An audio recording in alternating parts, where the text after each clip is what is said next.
नमस्कार मित्रांनो, मी शरद सपकाळे. मी आज सिन्नर तालुक्यामधील मोह गावामध्ये वडगाव चिंचोलीजवळ एक वडगाव म्हणून गाव आहे की जे आकाश सानप आहे त्यांचे रिलेटिव्ह आहे. आपण विशाल लांडगे त्यांच्यासोबत आहे. आपण त्यांच्या कांद्याच्या प्लॉटमध्ये त्यांनी आपले काही प्रोडक्ट वापरले होते कांद्यासाठी आणि आज त्यांचा कांदा जवळपास 2 महिन्याचा झालेला आहे आणि त्याच्यामध्ये त्यांनी ते प्रोडक्ट वापरले आणि त्यांना कसे रिझल्ट आले आपण हे त्यांच्याशी प्रत्यक्ष बोलूया. माझ्यासोबत आहे विशाल लांडगे.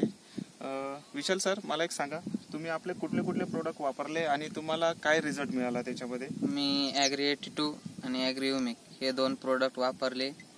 मी ॲग्री युमिक हे ना जेव्हा कांद्याची लागवड करत होतो तेव्हा बिया आपलं जे बी आहे त्याला चोळले जर्मिनेशन केलं आणि ते 1 तास थंडी सावलीत सुकवून ते 1 तासानंतर टाकले आणि त्याच्यानंतर त्याचा जे उत्तात ते एकदम पूर्ण 100% उतारा झाला त्याचा.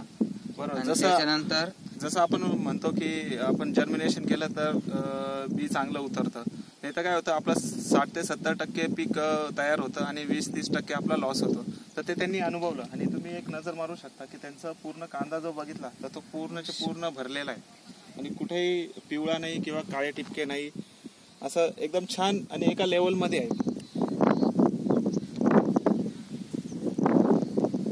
मला एक सांगा विशाल सर, तुम्ही ॲग्री 82 आणि कुठलं ॲग्री युमिक वापरलं? ॲग्री युमिक हे 2 प्रोडक्ट वापर. आता मला एक सांगा, हे किती दिवसांचा झालेला आहे आपला हा प्लॉट? 2 महिन्यांचा झालेला आहे पूर्ण आणि त्याच्यात आता अजून 15 ते 20 दिवसांनी हा भाजीच्या लायकीत होऊन जाईल, काढायला पूर्ण. ओके. ॲग्री 82 आणि ह्युमिक यांचं कॉम्बिनेशन करून तुम्ही हे स्प्रे देऊ राहिले, बरोबर? तर मला एक सांगा तुम्ही सर, पहिलेचे तुम्ही जे केमिकल किंवा कुठल्याही प्रकारचे प्रोडक्ट वापरायचे त्याच्यात आणि याच्यामध्ये काय फरक जाणवला तुम्हाला? फरक म्हणजे आतापर्यंत मी याला फक्त 2 वेळेस स्प्रे करेल, याच्यावर काहीच करेल नाही. आणि आम्ही जे पहिले केमिकल वापरायचो ते दर 8 दिवसांनी आम्हाला स्प्रे करायला लागायचं. म्हणजे मला एक सांगा, आता 2 महिन्याचा कांदा झालेला आहे, जवळपास तुम्ही नाही म्हटलं तरी 5 ते 6 हात तुमचे प्रत्येक महिन्याला होत होते दर 4 ते 8 दिवसानंतर, बरोबर? म्हणजे तुमचे 15-16 हात होत होते, ते आता तुमचे मोस्टली 8 ते 10 झालेले आहेत. म्हणजे तुमचं 50% पेक्षा कमी तुमचं 40%.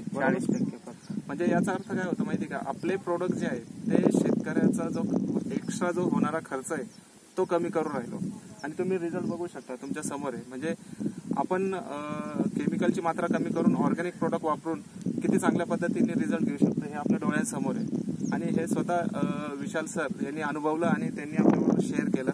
म्हणून आपण व्हिडिओच्या माध्यमातून सगळ्या शेतकऱ्यांना तेच सांगणार आहोत की आपल्या प्रोडक्टमध्ये ऑर्गॅनिक म्हणजे ज्याला आपण जैविक शेती म्हणतो याच्यामध्ये खूप ताकद आहे आणि आपण हे रिझल्ट सगळ्यांना देऊयात असे की ज्याच्यामुळे शेतकऱ्यांचा खर्च कमी होईल आणि उत्पन्न वाढण्यास मदत होईल, बरोबर? मला एक सांगा सर, मी आता तुम्हाला पुढे हे एक प्रोडक्ट सांगणार आहे ॲग्री मॉस नावाचं. त्याच्याने काय होईल, याची पत्ती पण वाढायला लागेल आणि रफ होईल. आणि आता जसं क्लायमेट चेंज होऊ राहिलं, ऊन सावली चालू आहे, वादळ पडतं, थंडी आहे वगैरे वगैरे, त्याच्यापासून त्याचं रक्षण होईल. तर हे एक प्रोडक्ट असू द्या तुमच्याबरोबर की ॲग्री मॉस, की जे तुम्हाला फुटवा वाढवण्यासाठी आणि पत्ती रफ करण्यासाठी पण काम करणार. तर जर कोणाला विशाल सरांशी बोलायचं असेल, कोणी चिंचोली गावात असेल किंवा जवळपास कोणालाही बोलायचं असेल तर विशाल सरांना मी सांगतो की तुम्ही तुमचा नंबर शेअर करा. म्हणजे कोणाला अडचण असेल तर ते तुमच्याशी बोलू शकता किंवा प्लॉटवर एक व्हिजिट करून तुमचं हे कांद्याचं पीक बघू शकता. जवळ या सानपचं. 86 68 65 0521. विशाल सरांचा नंबर परत एकदा सांगा. 86 68 65 0521. आपण पुन्हा एकदा त्यांच्याबरोबर नंतर बोलूया. त्यांचं आपण टमाट्याच्या बागवर पण ट्रीटमेंट देऊ राहिलो, त्यांना त्याच्यात चांगला रिझल्ट मिळाल्यानंतर आपण त्यांचं पण एक मत घेऊया. कारण शेतकऱ्याचा होणारा खर्च अफाट होऊ राहिला आणि शेतकऱ्यांचा हा खर्च कमी करून देण्याचं ध्येय आम्ही बाळगतो आणि आम्ही त्यांच्यापर्यंत पोहोचणार आहोत.